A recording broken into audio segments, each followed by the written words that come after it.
You know that feeling, right? The desire to really get something, to understand it deeply, but maybe without having to spend years lost in the weeds. Hmm. You want the core insights, the stuff that makes you go, aha, and, well, you want it efficiently. Okay, let's dive straight into that today. Yeah, and what's truly compelling is this fundamental human drive to accelerate learning, to Yeah. distill the essence of knowledge. And that brings us directly to the focus of this deep dive, the Order of the G.B.G. The J-Bear, it's got a certain ring to it, doesn't it? It does. For this exploration, we've got excerpts from a document outlining the origins, the way they were structured, and perhaps most fascinatingly, the inner workings of their magical curriculum. Yeah, this was a closed occult order, active in the early to mid 20th century, so we're getting a pretty rare look inside a secretive world. Absolutely. Our mission isn't to judge their beliefs, obviously, but to be your guides, pulling out the most interesting and maybe useful pieces of their approach, Right. the core ideas and unique methods, in a way that's clear and doesn't leave you feeling buried under information. Right. So who exactly started this G.B.G? Well, the founder, according to our source, was C.F. Russell, who also went by the magical name Frater Genesthai. Genesthai, okay. And the document we're looking at makes a pretty strong statement about him, actually, calling him the greatest and most efficient teacher of his time in magic, suggesting he had a unique dispensation, or like authority. A special authority, huh? Now, here's where it starts to get really interesting, because the document hints at Russell's connections to some major figures in occult history. It does. We have an anecdote, apparently from John Simon's biography of Aleister Crowley, the Great Beast. It recounts an encounter in Italy. Russell was apparently undergoing a really rigorous 60-hour magical retreat, abstaining from food and water. Yeah. And a woman named Jane Wolfe, identified as Elizabeth Fox in Simon's book, came to his aid. Right, right. And according to our source, this Jane Wolfe had a first-hand account. That's what it says. She claimed that Crowley recognized Russell's spiritual advancement and actually gave him his blessing to start his own order. Quite the story. Yeah.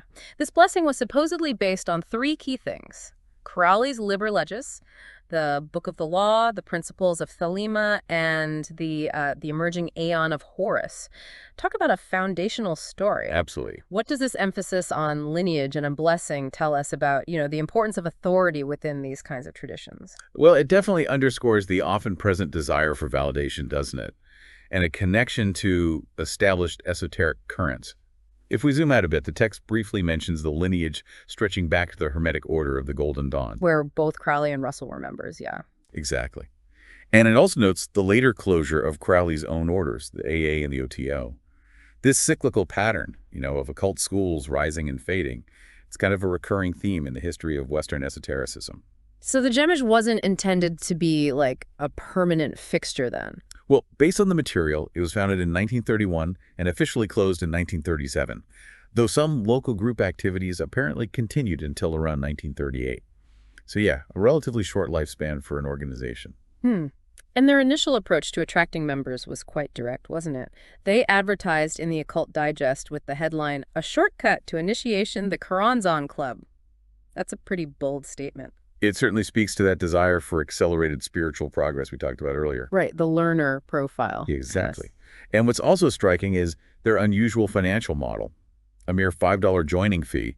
And if you referred someone who joined, you kept half. Wow, okay. No regular membership dues, no fundraising appeals. Quite unconventional for an occult order, wouldn't you say? Definitely not your typical structure. And how was this G.B.G. actually organized? It mentions a hierarchy. Yes, it was hierarchical, but seemingly designed for efficient communication and the transmission of teachings. The central figure at the local level was the neighborhood primate, or NP. The NP, got it. This individual was the sole point of contact with the central headquarters, and the only one to receive the official instructional documents. They were then responsible for guiding the members within their local neighborhood lodge and overseeing the chain of instruction. Think of it as a very targeted flow of information. Like a streamlined system for getting the teachings where they needed to go. Did they have any idea of how many members they actually had? Well, the source gives some average membership numbers for specific locations, while admitting figures for other areas are unknown. San Diego averaged around 25 loyal and active members. Okay. Los Angeles apparently had 3 lodges, totaling about 75. San Francisco averaged 50, and Denver, surprisingly, had around 125. Interesting. And the emphasis on loyal and active suggests a significant level of commitment was expected, right? Oh, absolutely. It seems it wasn't just about signing up. Okay, so we've got the who, the when, and the how they were organized. Now, what was the ultimate aim of all this? What were they actually trying to achieve through these practices? The text is very, very clear on this point. The ultimate aim of Gersman magic was the knowledge and conversation of one's holy guardian angel. K and C of HGA. Exactly, often abbreviated K&C of HGA. The source even hints at the possibility of achieving full union with this HGA for some individuals. The holy guardian angel, that's a term that pops up in a lot of Western esoteric traditions. What did it actually mean within the context of the jur? Any clues? Well, the document provides a list of various synonyms for the HGA, which gives us a better understanding of the concept. Higher self, Ago Hades, all-knower, divine genius, true ruler, Adonai, indwelling spirit. And interestingly, Carl Jung's concept of the demon. Ah, the demon. So it's connecting occult ideas with psychological concepts of the deeper self. Precisely, which is fascinating in itself. So it wasn't just about acquiring magical abilities for their own sake then, like shooting fireballs or something? No, not exactly.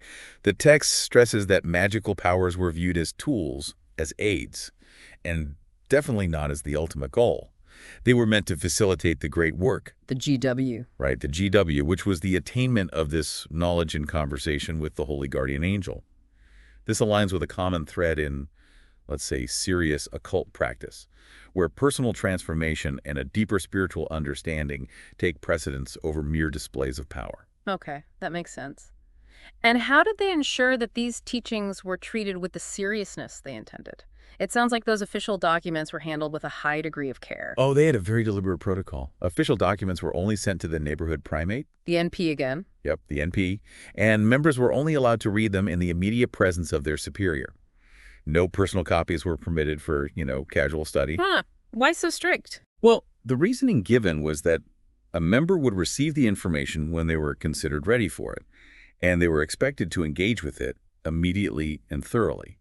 The core insight here is the emphasis on direct engagement with the material, rather than just passive consumption. That's a very focused way of disseminating knowledge. It's about immediate application rather than just intellectual understanding, isn't it? Exactly.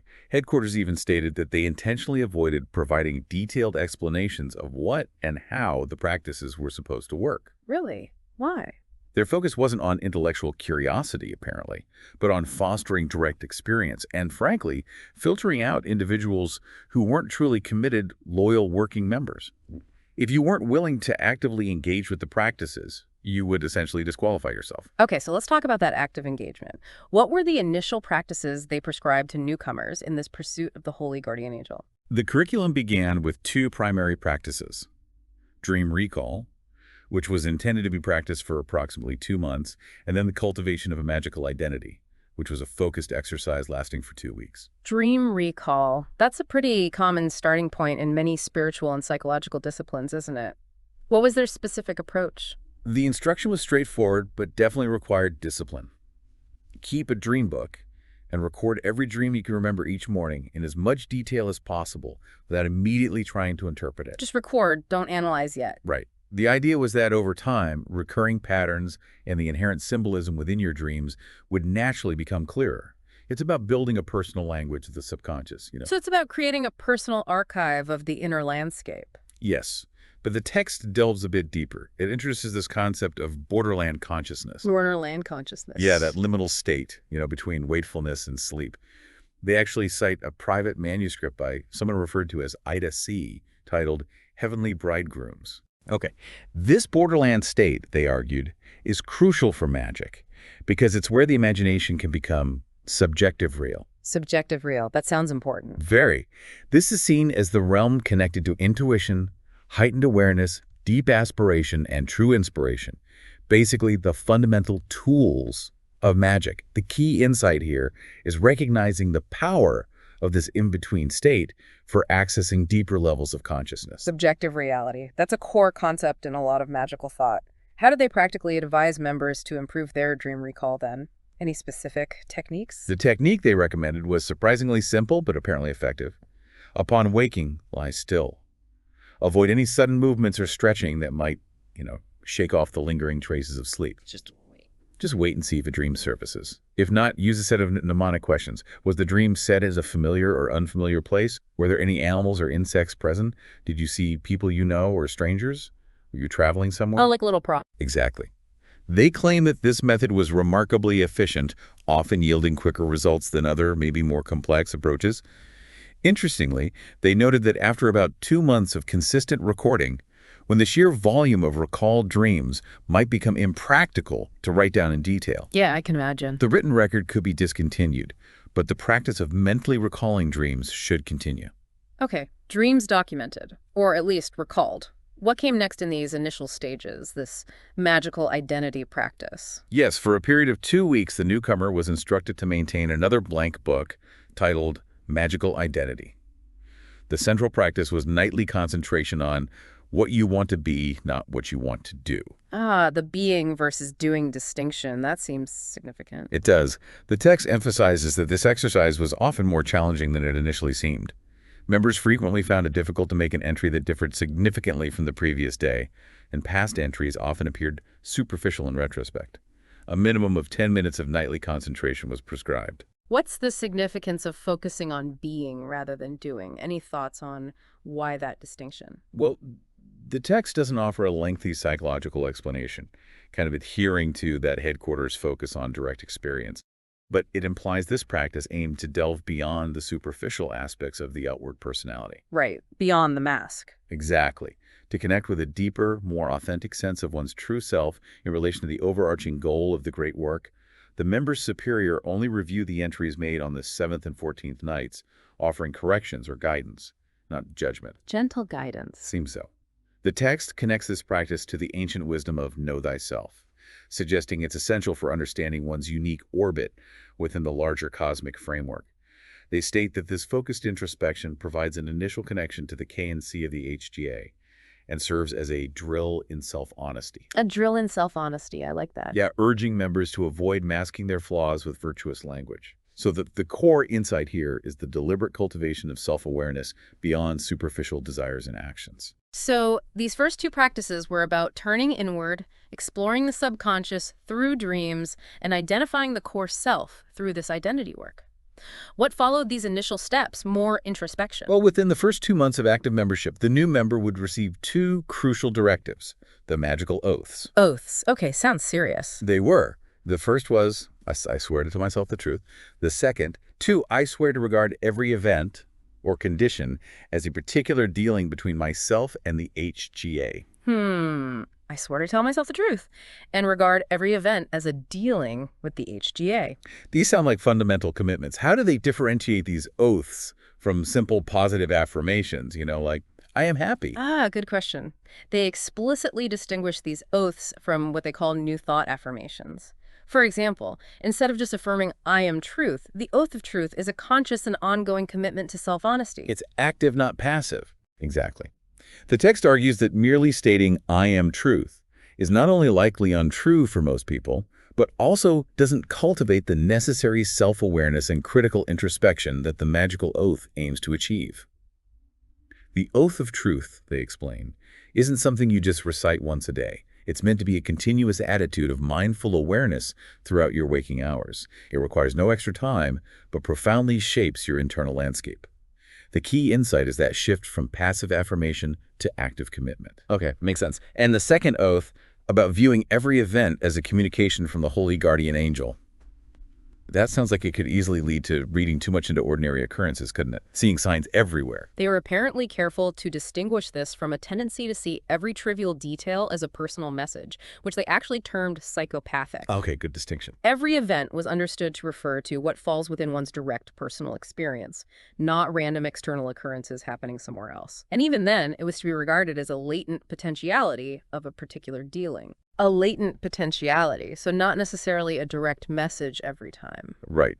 They specifically cautioned against assuming that every thought, feeling, or overheard conversation was a direct omen. Instead, the goal was to cultivate a heightened state of mindful awareness, making oneself more receptive to intuitive insights and inspirations concerning events that might be relevant to the great work. They emphasized that consistent practice of the earlier exercises, dream recall, magical identity, would better equip one to discern genuine symbolic significance. So the core insight is cultivating a discerning and receptive awareness, not a paranoid search for omens. So it's about developing a receptive yet critical awareness. Did they provide any real-world examples of how this second oath might manifest in practice? Like, how did it play out for members? Yes, they shared several illustrative case histories, which are pretty interesting. One involved a neighborhood primate in Los Angeles who repeatedly encountered the number 333. 333, significant. Apparently the Kabbalistic number associated with the order. He kept seeing it on various business addresses. Initially, he dismissed it as coincidence, but then he noticed drawing instruments at one of these locations, specifically 3 geometric figures, which he felt provided the crucial insight he needed to overcome a block in his magical work. Wow. Okay. Another example recounted a lodge ritual that was unexpectedly interrupted by a crow flying into the room. A crow flew into the ritual room. Yep. This prompted members to check on a missing attendee, a Frater Genesthai, who they then discovered was suffering from severe blood poisoning, potentially saving his life. Goodness, that's dramatic. And a third case involved a Frater A in San Diego who was contemplating leaving the G.B.G when the odometer on his car inexplicably registered 33,333 miles. 33,333. There's that number again. Exactly, which he interpreted as a clear oracle to continue with the order. These anecdotes highlight how a specific intentional mindset can imbue everyday occurrences with personal and potentially profound meaning. Wow, those are some compelling stories. It really illustrates the power of a particular frame of mind to find significance in the mundane, doesn't it? Absolutely. They also pointed out that this oath, well, maybe not entirely novel and esoteric thought, gained its potency through the consistent and regular application, just maintaining this attitude throughout the day. Consistency is key. It seems so. Wow. They even described how members began to perceive their own actions as events, transforming ordinary activities like gardening or even, say, a chemist's work with materials into personal magical rituals, imbued with a deeper sense of purpose and intention. The core insight is the transformation of the everyday into the potentially sacred through conscious awareness. From fundamental oaths to something called a retirement ritual. That sounds quite significant. What was the purpose of that? The retirement ritual was a more intensive personal practice given to members after they had demonstrated at least 3 months of loyal and active engagement with the initial curriculum. So, a step up. Definitely. Upon receiving the outline for the ritual, the member was also instructed to choose their magical name, a single word intended to encapsulate their unique magical identity within the context of the great work. It was understood that this name might evolve as their understanding deepened. Think of it as a focused intention distilled into a single word. So, like a personal key or a concentrated expression of their spiritual aspiration. Kind of like a mantra, maybe. Something along those lines, yeah. The ritual itself involved a 3-day and 3-night period of voluntary seclusion with minimal sustenance, primarily water or liquid nourishment if absolutely necessary. 3 days and nights alone. Intense. Very. The ritual was performed 8 times each day at intervals of approximately 1 to 1.5 hours with a blank book MN provided for recording thoughts, impressions, and any insights gained after each ritual performance. They even provided adjusted schedules with more frequent but shorter rituals for those who had significant limitations on their free time. The core purpose was clearly a period of intense, focused self-immersion. What kind of furnishings or tools were required for this solitary retreat? Did they need a whole altar setup? Surprisingly minimal. A small table or box covered with a purple cloth, an incense burner, and a copy of the ritual instructions just for emergency reference. Strikingly, there were no traditional magical instruments involved. No wand, no dagger. Nope. The extended thumb held between clenched fingers was specifically designated as the wand. The thumb is the wand. Interesting. It really emphasizes the inherent power residing within the individual, doesn't it? It does, and the ritual itself involved specific signs and gestures. Yes, there were several prescribed signs and gestures. The sign of opening and the sign of closing of the temple involved distinct movements of the arms and hands above the head, before the eyes, to establish and close the ritual space. The sign of the enterer and the sign of welcome were linked to the elemental tracings. And there was also a specific eagle veneration sign. These physical actions were intended to focus intention and connect with specific energies. Can you give us a sense of the sequence of steps involved in performing this retirement ritual, without getting too bogged down in detail? Sure. It began with the sign of opening, followed by pacing the circumference of an imagined circle 3 times while focusing on its protective and encompassing nature. Okay, setting the space. Right. Upon reaching the center, the declaration, "Let the rituals be rightly performed with joy and beauty," was to be stated with intent. Then, moving to each of the 4 cardinal directions, east, south, west, north, the trigrams associated with air, yellow, fire, red, water, blue, and earth, green, were traced in the air with the wand. The thumb one. A thumb wand, yeah, accompanied by the sign of the Emperor and specific invocations to the great elementals and their corresponding colored powers. Invoking the elements. Exactly. This was followed by a sequence of 11 claps in a specific rhythm, 1-3-3-3-3, performed in the center of the circle. Next, a circle was traced above the head while intoning the name Nuit. The wand was then touched to the Muladhara chakra, the root center, while vibrating the name Hadid, and finally touched to the heart center while vibrating Rahur Kuit. Nuit, Hadid, Rahur, Kuit, key thelemic figures. Absolutely. This led into a visualization of a silver cone extending upwards and a conscious projection of one's awareness into it while invoking Babylon and the Holy Guardian Angel with specific phrases like, "Great Goddess Babylon, carry me safely," and "Fly, immortal demon." Projecting consciousness upward. The eagle veneration sign was then made while reciting words attributed to the angel, "I hear and heed, I am above you and in you." The ritual concluded with veiling the shrine at the edge of the circle using the closing sign and the utterance of the word Abrahadabra. And after each of these 8 daily ritual performances, the member was to record their thoughts and impressions in their book, MN. The core insight here is the deliberate creation of a focused inner and outer space for intensive spiritual work. That sounds like a very focused and symbolically charged practice. What kind of outcomes or results did they anticipate from this intensive retreat? Did they expect visions? Enlightenment? Well, headquarters advised members to expect nothing specifically, emphasizing that one's individual needs and the ways in which the angel or demon might manifest were unknown. Manage expectations. Pretty much. Yeah. Experiences could apparently range from a feeling of energized liberation to a sense of emptiness or even immediate, tangible manifestations in the external world. The crucial point was to avoid lusting for result, which they considered detrimental to magical work. Right. The focus should be on the work itself. Exactly. However, they did suggest that a properly conducted 3-day retirement could potentially achieve more profound interchange than a 3-month period of traditional psychotherapy. Wow, that's a bold claim again. It is. It implies a significant potential for personal transformation. The key insight is the focus on the process and inner shift, rather than specific predetermined outcomes. And the magical name that was chosen at the outset, how did that integrate into this process? Was it used in the ritual? Not directly in the performance itself, it seems, but eventually, after this initial ritual, members would utilize the Kabbalah of numbers to analyze the numerical value of their chosen magical name. Ah, numerology. Yeah, and explore its symbolic correspondences with the tarot and the Tree of Life. The text provides examples, like a soror, Eva, whose name totaled 17, linked to the tarot card the Star, and a Frater, Equila, totaling 153, connected to the number 9 in various esoteric contexts. So finding deeper layers of meaning. Right. However, they cautioned that an excessive preoccupation with these symbolic correspondences should not overshadow the direct experiential work of attaining the knowledge and conversation of the Holy Guardian Angel.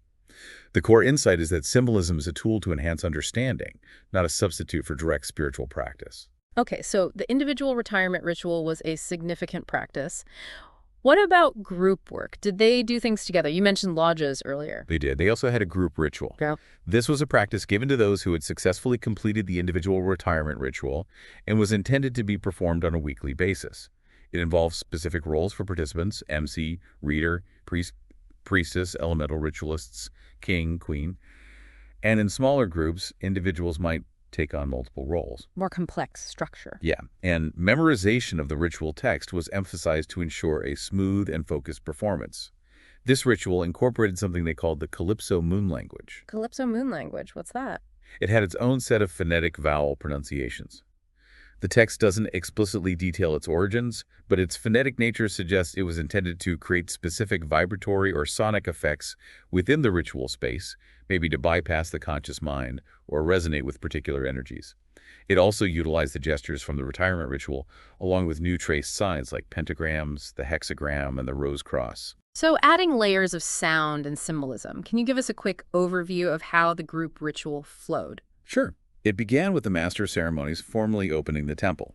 Following this, all participants would stand in the sign of the Enterer. The designated reader would then recite a specific passage, beginning with the line, "My number is 11." It's a direct quote from Crowley's Liber Legis. Ah, Liber Legis again.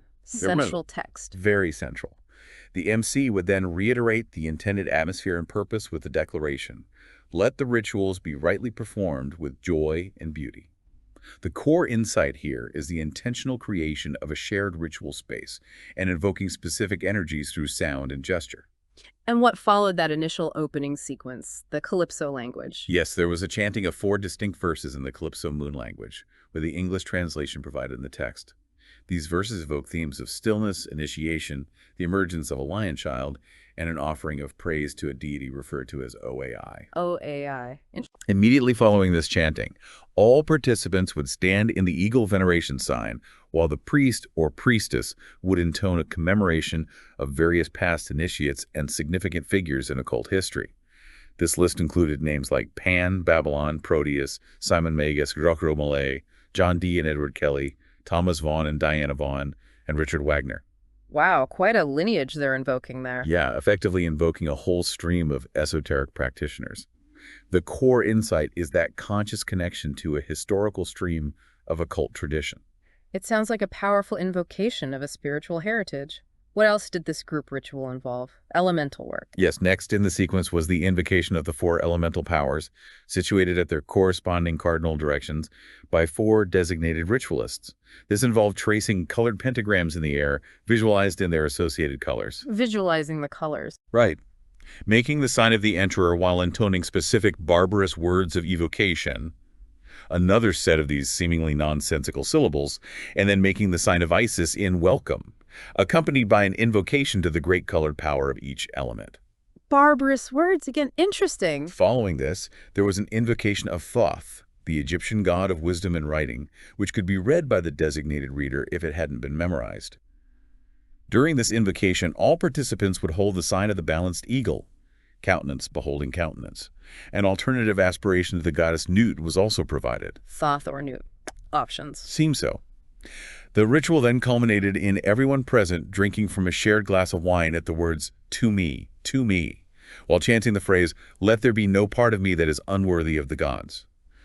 The core insight here is the direct engagement with elemental and divine energies through specific invocations and symbolic actions. That's quite a complex and layered ritual. What was the concluding portion like? How did they wrap it up? Well, the master of ceremonies, in their role as king or priest, would trace the 6-pointed star overhead, a symbol often associated with the unification of opposites and spirit, and then intone another set of specific barbarous words of evocation. More words.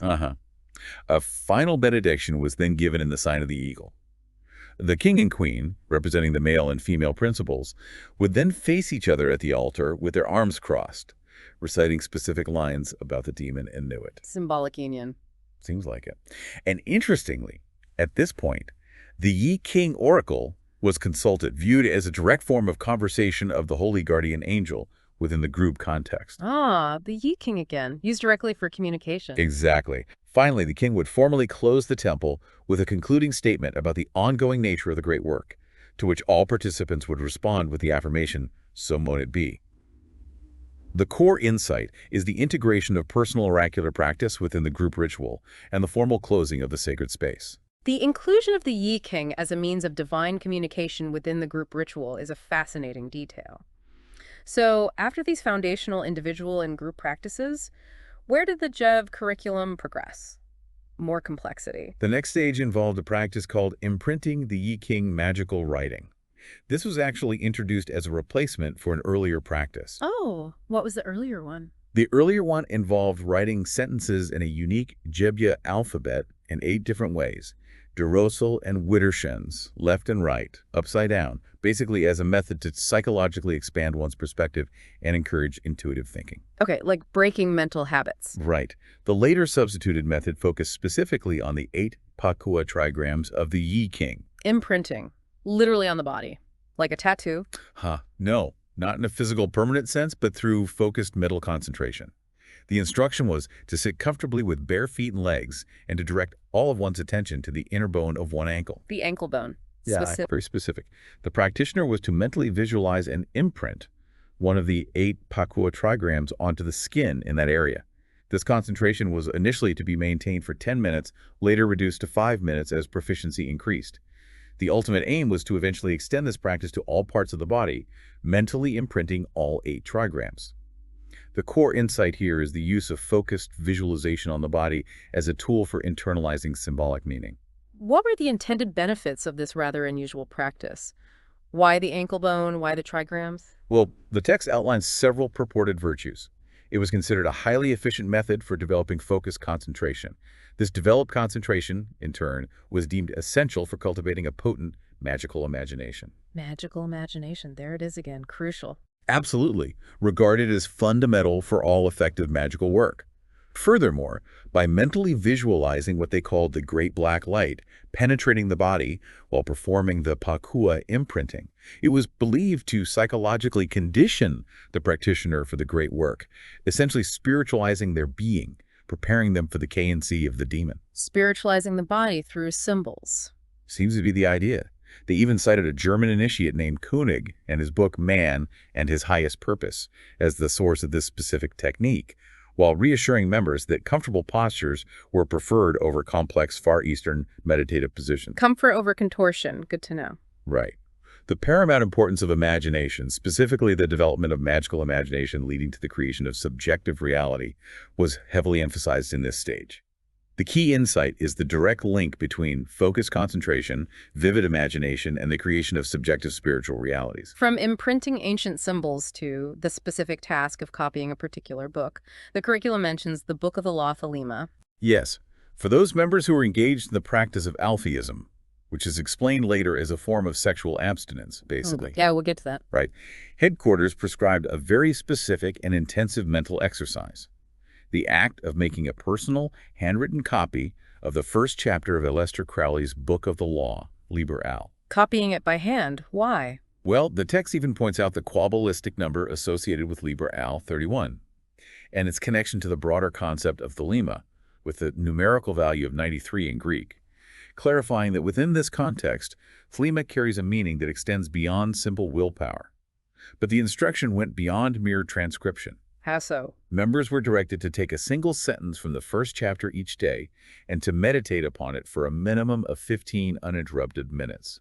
They were strongly cautioned against approaching this as an intellectual exercise or academic study, and instead encouraged to cultivate inspired meditation or deep concentration on the chosen sentence. Inspired meditation, not just thinking about it. Exactly. Interestingly, the G.B.G students initially engaged with this practice without access to Crowley's extensive commentaries on the book. The core insight here is the use of focused, repetitive engagement with the sacred text to bypass the intellect and access deeper levels of understanding through intuition. So it was about a direct, almost visceral connection with the text on a deeper level, moving beyond a purely cognitive understanding of its literal meaning, like absorbing it. Precisely. The text we have even includes a brief commentary on selected verses from the first chapter, which the author mentions was reviewed and approved by Crowley himself.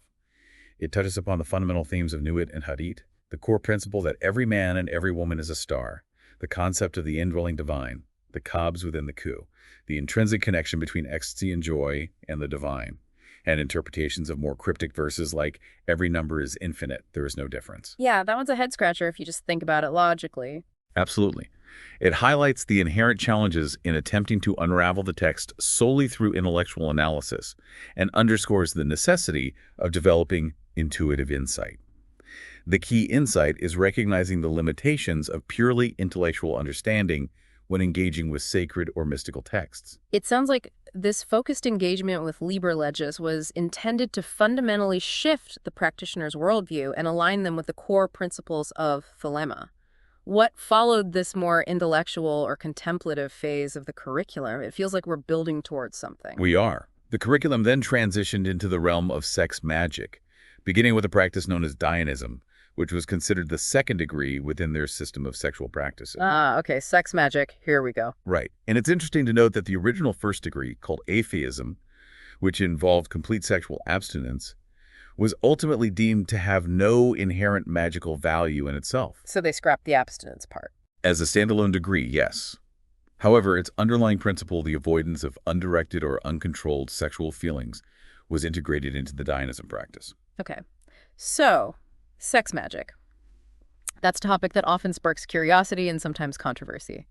How did the G.B.G specifically define Dionism? Dionism was defined as sexual congress, specifically performed without either partner reaching orgasm or climax. Without climax, okay. The emphasis was on cultivating and maintaining a state of warmth, ardor, and heightened sensual awareness, while consciously channeling the escalating ecstasy into focused aspiration and spiritual inspiration.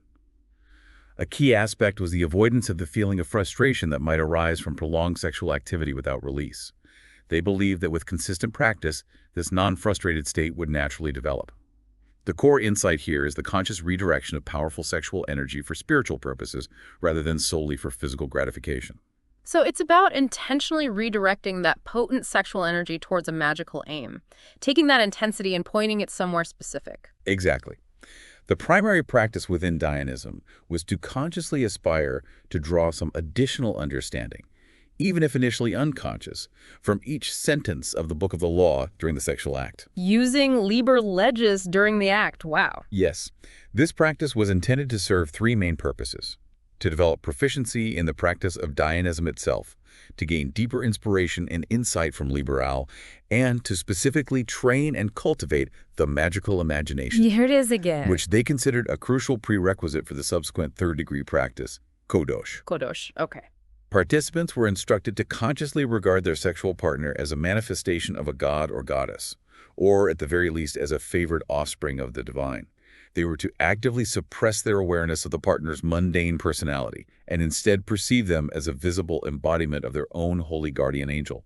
The core insight is the deliberate sacralization of the sexual act and the elevation of the partner to a divine representation. The ultimate aim being to transcend the purely physical aspects of the sexual union, to reach a different state. Yes, the ultimate goal of Dionism was to sustain the union until both partners entered that liminal borderland state of consciousness we mentioned earlier. The borderland again. Right, which they believed could lead to vivid hallucinatory meditation and profound spiritual inspiration and aspiration.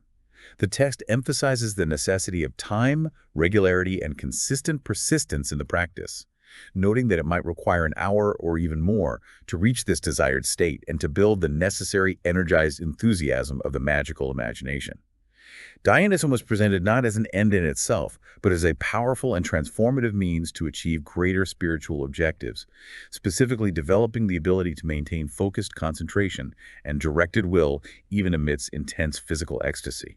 The key insight is the development of conscious control and focused intention within a state of heightened sensory experience. Dionism as the second degree of sex magic. What then was Kodosh, the third degree? It sounds even more deeply esoteric. Kodosh, which is a Hebrew word signifying supreme or holy, was indeed considered a highly secret and advanced practice. The instructional papers for this degree were titled Liber Kodosh. Liber Kodosh. And a significant indicator of its advanced nature was that neighborhood primates themselves, the NPs, had to undergo rigorous tests before even being permitted to receive this book. Apparently, many local G.B.G lodges never received it at all. Wow. So only the top tier, basically. What kind of tests were involved to access this level of practice, can you say? Well, the writer of our source material recounts his own experience as a neighborhood primate for San Diego. His test involved personally financing the travel of a chosen female member from Chicago to San Diego. Okay. And then demonstrating his ability to consistently make his imagination feel subjectively real and to reach a state very close to the borderland of consciousness during a sustained 3-hour Dionism congress. 3 hours of Dionism Wow. with that specific goal? That's what the text says.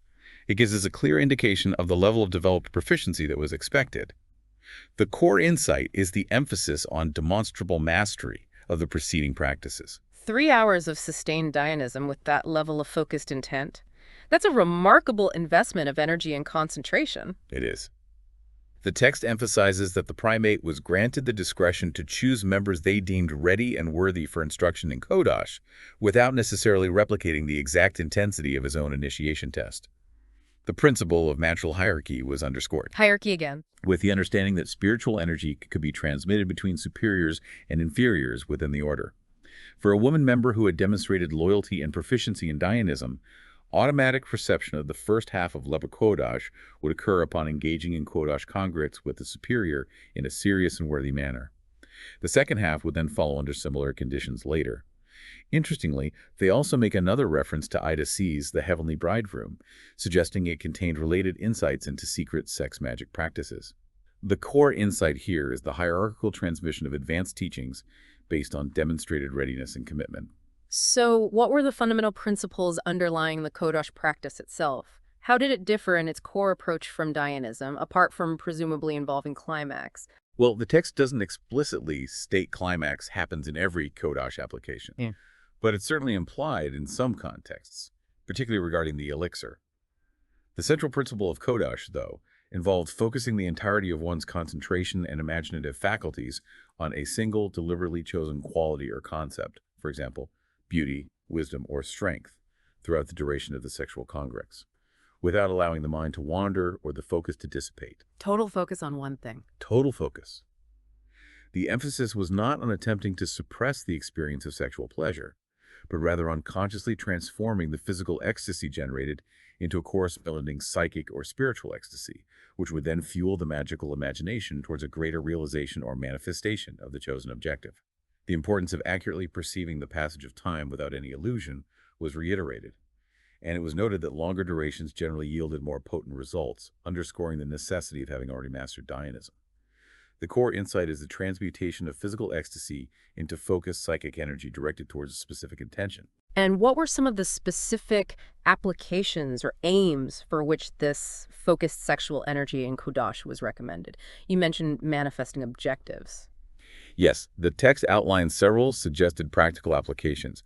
One was what they called the letter method. The letter method. Yeah, where the practitioner would maintain intense concentration on a specific desired outcome during the congress, then afterward place a small amount of the quintessence, implied to be a bodily fluid, carrying the focused energy onto a written letter, detailing the desire, seal it, and mail it. This was reported to be effective in achieving the stated objective, particularly if a sigil or symbolic representation related to the desire was drawn on the letter using the same elixir. Similar methods were described for financial objectives, the money method, and for facilitating mental and emotional improvements, like cultivating joy, concentration, or love. The text gives guidance on whose mother eagle, the male or female partner, should preserve the quintessence and specifies retention times. The core insight here is the application of focused sexual energy as a potent catalyst for manifesting specific intentions. Intriguing. What about more traditionally magical aims like divination or perhaps even contact with spiritual entities? Did Kodosh apply there? Absolutely. Kodosh was also applied to the art of divination. The practitioners would collaboratively choose a specific divinatory method, tea leaves, cards, tarot, astrology, or notably the Yi King, which they considered most reliable, Yi King again. and a corresponding symbol. During the congress, they'd visualize both the symbol and the act of divination intensely. Both partners would typically participate in absorbing the elixir, maybe tracing the symbol on their foreheads. Repetition was said to enhance strength and wisdom. Cultivating awareness used a similar technique. And perhaps most significantly, Kodosh was presented as a particularly powerful method for actively pursuing the knowledge and conversation of the holy guardian angel. The ultimate goal. Exactly, with the sexual partner being consciously identified as a physical manifestation of the practitioner's own demon or divine self in the role of a lover. This was defined as the central aim of all true magic and the essence of initiation. The core insight is the use of sacred sexuality as a direct pathway to divine connection and inner knowing. Wow, that's a profound connection being drawn between sexual energy and the highest spiritual aspirations. It sounds incredibly powerful. Indeed. The text even suggests this type of practice could potentially lead to a sustained trance of beatitude lasting over a week, with results increasing geometrically through consistent practice. A week-long trance. That's what it suggests. It also mentions the potency could be enhanced if the lion and eagle, male and female participants, shared in a Eucharistic rite of the elixir. This section introduces a magical axiom derived from as above, so below, basically saying all true magical phenomena ultimately originate from within the individual's consciousness. It all comes from within. Right. It distinguishes non-willed subjective experiences, termed psychopathic, from self-willed, consciously directed ones. All true psychic forces in magic arise from within as willed phenomena. The core insight is understanding inner consciousness as the ultimate source of all magical power and manifestation. That raises an interesting question, though. How can these evoked intelligences, like beauty or wisdom that one focuses on during Kodosh, communicate anything more than what the individual already possesses within themselves, if it all comes from within? That's a crucial point, and they address it. The explanation given is that the microcosm, the individual's intelligence, serves as a specific channel for the macrocosm, the greater universal scope of that particular intelligence or quality. Okay, so the individual is a conduit. Sort of. The degree this greater intelligence can manifest through the individual depends on the magician's level of aspiration and inspiration, and the virility and power of persistence they invest into the evoked intelligence. They introduce traditional terms for these evoked intelligences: magical offspring, homunculus, elemental, and familiar. Familiar, like a witch is familiar. Kind of, but understood differently here. It's explained that the familiar can be deliberately cultivated for multiple functions, the most important being a servant with access to higher intelligence for magical endeavors. But crucially, the text clarifies this familiar is not an alien entity, but a projection of one's own psyche, which gains superior intelligence by being part of the larger macrocosm. So it's still you, but connected to something bigger. That's the idea. They even address whether it belongs to the eagle or the lion, saying it depends on their intent. The core insight is understanding evoked intelligences as extensions of the individual's psyche connected to a greater universal source of that specific quality. So it's about consciously cultivating aspects of the self and connecting them to broader cosmic energies. The text also mentions suggested applications of Kodosh with this double concentration and focused magical imagination. Can you elaborate on some of those beyond the letter money stuff? Certainly. Beyond those, they suggest using this focused energy for mental and emotional improvement, concentrating on desired propensities like joy, concentration, love, with specific notes on who preserves the quintessence. For objectives solely benefiting the woman, they suggest tracing symbols on her skin with a medicine of metals and give specific retention times. For divination, as we mentioned, choose a method and symbol, visualize intensely, involve both partners in elixir absorption, maybe trace the symbol. Repetition builds strength. Awareness cultivation follows a similar pattern. And again, perhaps most importantly, the application towards attaining the K and C of the HGA, identifying the partner as the demon divine self as lover. This is stressed as the central aim, true initiation, with powers arising automatically as aids. They even suggest mastering the Yi King before expecting major psychic inspiration via HGA rites. The core insight is the sheer versatility of this practice for a wide range of personal and spiritual development. It sounds like a very potent and transformative practice, but also very demanding. What if someone tries this and doesn't immediately experience these profound results? What did they advise? The text addresses this, suggesting a lack of immediate results might stem from inhibitions, a lack of genuine spiritual feeling, or simply insufficient practice. Persistence is key. Keep practicing. Exactly. They emphasize results tend to increase with continued application, eventually leading towards genuine initiation. They introduce a rite of transubstantiation as a summation, involving a spiritualized consecrated substance contrasted with the Christian communion. There's a discussion comparing human-animal sexuality, highlighting the unique human capacity for non-procreative union and its spiritual potential, contrasting it with primates. Right, the non-procreative aspect being key. Key to this potential, yes. It touches on ancient sacred sexual rituals degenerating into orgies, linking modern derision of spirituality and sex to maybe subconscious guilt. Brief mention of primitive hygiene. And then one of the 8 reasons cited for sex magic secrecy: inevitable derision and persecution by the troglodytes, the uninitiated. The core insight is the need for persistence, the potential for profound transformation, and the historical context of secrecy. And what about the magical child concept that was reserved for the end of this chapter? That sounds like a significant outcome, maybe the culmination. The magical child, also called the bud will intelligence, was shared only with those proficient in Dionism. Drawing from psychology, it's explained as a complex, a charged group of ideas, feelings, influencing behavior autonomously. A psychological complex, but beneficial. Yes, they argue a complex created through great magical achievement is beneficial, serving and informing the individual, potentially leading to genius. The magical offspring is described as having subjective reality, a separate but generated intelligence focused on a chosen quality, like beauty or wisdom. Generated through the Kodosh practice. Exactly. Sex magic, particularly Kodosh, is presented as unmatched for charging this magical child. It's likened to generating a psychic offspring on the subjective plane. They quote Jung again on understanding the forces gods represent. Simple rules are given. Vivid concentration on the child's desired nature, agreement between partners preferred, naming the child with the quality activity. Extra care if the partner isn't an initiate. The child is described as a demigod of its named quality, aiming to increase that quality's strength in quasi-objective manifestation. The core insight is the deliberate creation of a beneficial, autonomous psychic entity to enhance specific qualities. Moving from those very personal and partnered practices to invoking specific deities, the curriculum includes an invocation of Thoth as a model, not just part of the group ritual, but a model itself. Yes, the invocation of Thoth is presented not just as a specific ritual, but as a template for understanding how one might effectively engage in conversation with deities or archetypal energies. It's structured into 4 distinct sections. The Banishing Clearing Space, Section 1, Eager Prayer or Projection, Section 2, God Speaks Magician Passive, Section 3, Unity, God and Magician Feel as One, and Section 4, Magician Silent Receptive. A 4-stage process. Right. The text draws direct parallels between this structure and the mental process for conversing with a god. First, form a clear mental picture of the god's nature. Initiate conversation along those lines. Then consciously shift into a passive receptive mode, imagining receiving a response, even if where the thoughts might be your own psyche. Actively imagining the response. Yes. The third stage is cultivating that feeling of deep unity, feeling the God guiding the conversation, speaking through you. The fourth stage allows unique concepts to emerge, maybe beyond your conscious understanding.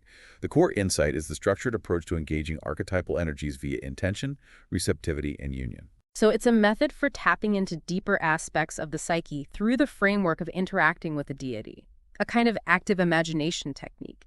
That's a key way to understand it here. The text explicitly cautions against attempting this conversation with other humans, reserving it solely for deities, understood as powerful archetypal forces within the psyche. Only talk to gods this way, not people. Got it. There's a quote, "If will stops and cries why, then will stops and does not," emphasizing maintaining intention, avoiding doubt. The text highlights the practical value of points from the Thoth invocation for this inner conversation. The author and others reportedly received novel ideas and wisdom this way, things not from their conscious minds. Jung's perspective on gods as acting forces is invoked again. While acknowledging it might feel silly initially, persistent practice could lead to profound empathy with powerful forces, inspiration, and wisdom. The core insight is the potential for accessing deeper wisdom through structured dialogue with archetypal energies within. For more individual rituals, the curriculum mentions the use of specific barbarous words of evocation. We heard some in the group ritual. What were these intended for more generally? These barbarous words were, as you say, seemingly non-semantic vocalizations, specifically associated with the 4 cardinal directions and their elements: air, east; fire, south; water, west; earth, north. Each had a distinct series of syllables. Like sonic keys for the elements. Seems like it. Additionally, a separate set is given for the climax of a ritual, specifically during the tracing of the 6-pointed star, symbolizing spirit. The text also mentions the common G.B.G practice of incorporating passages from Crowley's Book of the Law into individual ritual construction. What was the intended effect or purpose of using these barbarous words? They sound cool. Maybe. But the primary intention was likely to bypass the analytical conscious mind and tap into deeper, more primal levels of consciousness. The text emphasizes avoiding anything that might jolt the practitioner back into ordinary objective awareness during ritual and stresses regularity. The subjective feeling when intoning the words is presented as key, typically slow and sonorous. They suggest using magical imagination. There it is again. To envision past magicians using these same words to enhance the effect. The core insight is using specific sounds to alter consciousness and connect with energies beyond rational understanding. Finally, the G.B.G curriculum culminates in the Great Lunar Trances and some specialized studies. Sounds like the end game. What did these final directives entail? These final three directives were less rigidly defined, encouraging personal selection within a shared objective. The first was to choose a specialized area of study within the natural laws, botany, biology, chemistry, astronomy, whatever, aiming to cultivate deep appreciation for nature's sublime design, harmony, and beauty. Study nature to see the divine pattern. Something like that. The second directive involved deliberately practicing various trances, specifically trances of beauty, joy, laughter, and beatitude, each for several days. The goal was to consciously maintain the chosen quality throughout all experiences during that period, described as a willed engrossment, not total abstraction. A willed engrossment, so staying present but infused with that quality. Exactly. The text gives examples, contrast with negative effects of opposite states. A case history of an unintended fleeting trance of beatitude highlights the potential when consciously cultivated. These should become genuine lived experiences, leading to understanding beyond books. The author shares an anecdote about zoo dogs responding to his trance of beauty, suggesting communicative power. But these weren't for beginners, requiring developed imagination, concentration, will, and awareness. Okay, study nature, practice trances. What was the third directive? Choose a specialized field within the occult tarot, tree of life, astrology for in-depth study, but approached from a practicing magician's viewpoint, not just intellectual curiosity. The core insight is intentional cultivation of specific states and focused experiential engagement with both natural and esoteric knowledge. And what about that trance for attaining knowledge of one's totem? That sounds like a unique final directive, part of these three. It's presented as a separate specific trance, lasting a few hours to a day, intended to gain knowledge of one's totem and animal correspondence reflecting essential aspects of one's individual nature aligned with the great work. Finding your spirit animal, basically. In a specific context, yes. Linked potentially to Tree of Life correspondences and understood as progressive, possibly changing as one develops. Its value is highly personal, unique, echoing. Every man and every woman is a star. The core insight is exploring one's individual essence through connection with the animal kingdom within a symbolic framework. So, the Jomish curriculum was clearly a structured and intensive journey, beginning with foundational self-awareness practices and progressively moving towards more advanced techniques like sex magic and direct engagement with divine energies. Quite a path. Precisely.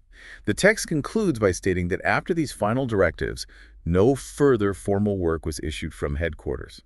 But, and this is important, it strongly emphasizes that the practice of magic itself has no inherent end.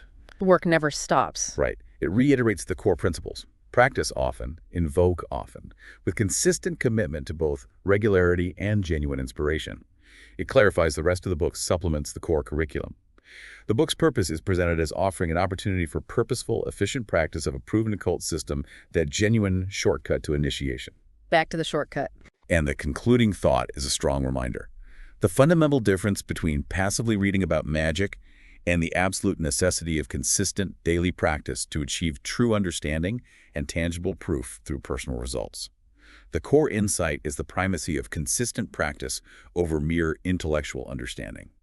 And our source material also includes appendices, offering further detail on some of the symbolic systems they utilized, correct? Like the tarot and Yi-King.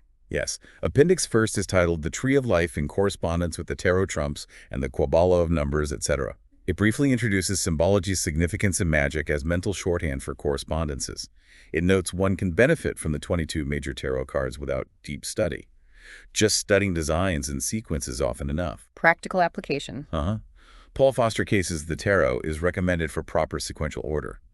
Interestingly, the G.B.G. adopted a specific change, swapping the Emperor and the Star. Why swap those? To reflect the new eon's focus on the god of all living nature, Pan, over patriarchal rule. Babylon is explained as the feminine aspect, not counterpart, of Pan and the Star card for them. The appendix also gives brief meanings for the Yi-King superior, ST, and inferior, IT, trigrams to help understand hexagrams, listing those mentioned, King, Quan, etc. Finally, a selection of Yi-King hexagram meanings relevant to the Jobea is presented, including hexagram 51, explicitly noted as excellent for sex magic. Hexagram 51 for sex magic, duly noted. Appendix 2 is mentioned regarding an amulet, but no specific content in our excerpts. The core insight is the practical application of symbolic systems like tarot and Yi King within their specific framework. So a truly rich and multifaceted system, clearly designed to, well, accelerate the practitioner's journey towards self-discovery and deeper spiritual realization. Exactly. This deep dive into the Joubert curriculum reveals a highly structured, quite intensive approach to occult training, consistently emphasizing personal experience and dedicated practice as the genuine shortcut to initiation. So for you, the listener, as you've taken this deep dive with us, perhaps consider which of these initial practices, the focused dream recall, that introspective exploration of your magical identity, or maybe those foundational oaths resonates most with your own ongoing pursuit of self-understanding or deeper knowledge. Good question for reflection. This glimpse into the G.B.G. offers a unique historical perspective on occult practices, and might even spark a further exploration into the fascinating and complex worlds of thelema, the potent, if sometimes controversial, realm of sex magic, approached carefully, of course, or the rich and enduring symbolism of the Yi King and the tarot. Lots to potentially dig into further. Absolutely. This has been a curated deep dive, meticulously designed, we hope, to provide you with valuable insights and ignite your own intellectual and spiritual curiosity.